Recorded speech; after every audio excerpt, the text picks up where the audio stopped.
Sir ಇವತ್ತಿನ ಕಾರ್ಯಕ್ರಮದಲ್ಲಿ ಎಲ್ಲ ಸತ್ಯನೇ ಮಾತಾಡ್ತೀರಲ್ವಾ ಸರ್? ಯಾವುದನ್ನು ವೈಭವ ಹೌದು.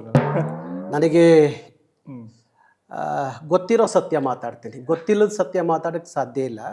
ಗೊತ್ತಿರೋ ಸತ್ಯ ಮಾತಾಡ್ತೀನಿ. ಹಾ ನೀವು ಸತ್ಯ ಅಂದಾಗ ಹಾ ನಾನು ಯಾವಾಗಲೂ ಕೋರ್ಟಿಗೆ ಹೋಗುವಾಗ ಕೋರ್ಟಲ್ಲಿ ಹ್ಮ್ ಸತ್ಯವನ್ನೇ ಮಾತಾಡ್ತೀನಿ ಅಂತ ಹೇಳಿ ಪ್ರಮಾಣ ಮಾಡಿಸ್ತಾರೆ. ಬಹುತೇಕ ಕೋರ್ಟಲ್ಲಿ ಬಂದಂಥವ್ರು ಪ್ರಮಾಣ ಮಾಡುವಂಥವ್ರು ಎಲ್ಲ ಸುಳ್ಳೇ ಹೇಳ್ತಾರೆ. ಹೌದಾ? ಅದರ ಬಗ್ಗೆ ನನಗೆ ನಂಬಿಕೆ ಇಲ್ಲ. ಆದರೆ ಒಂದು ನಂಬಿಕೆ ಏನಂದರೆ ಹಾ ಗೋವಿನ ಹಾಡು, ಹಾ ಗೋವಿನ ಹಾಡು, ಆ ಪುಣ್ಯಕೋಟಿಯ ಕಥೆಯಲ್ಲಿ ಬರುವಂತ 2 ಸಾಲುಗಳು.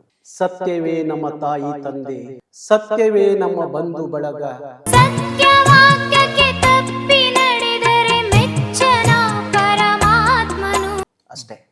ಹಾ ಹಾ ಹಾಗಾಗಿ ನಾವು ನನ್ನ ತಾಯಿ ತಂದೆಗಿಂತ ಜಗತ್ನಲ್ಲಿ ಹ್ಮ್ ನನಗೆ ಯಾವ ದೊಡ್ಡ ದೇವರಿಲ್ಲ ಅಂತ ಅನ್ಕೊಂಡಿದ್ದೀನಿ. ಅದಕ್ಕೆ ಜಾನಪದದಲ್ಲಿ ಒಂದು ಮಾತಿದೆ, ಹ್ಮ್ ಕಾಶಿ ಕಾಶಿ ಎಂದು ಕಾಶಿಗೆ ಹೋಗಬೇಡ, ಕಾಶಿ ಕಾಶಿ ಎಂದು ಕಾಶಿಗೆ ಹೋಗಬೇಡ, ಕಾಸೊತ್ತಿನ ದಾರಿ ತವರೂರು, ಕಾಸೊತ್ತಿನ ತಾರಿ ತವರೂರ ಮನೆಯಲ್ಲಿ ಕಾಶಿ ಕುತ್ತವಳೆ ಹಡೆದವ್ವ.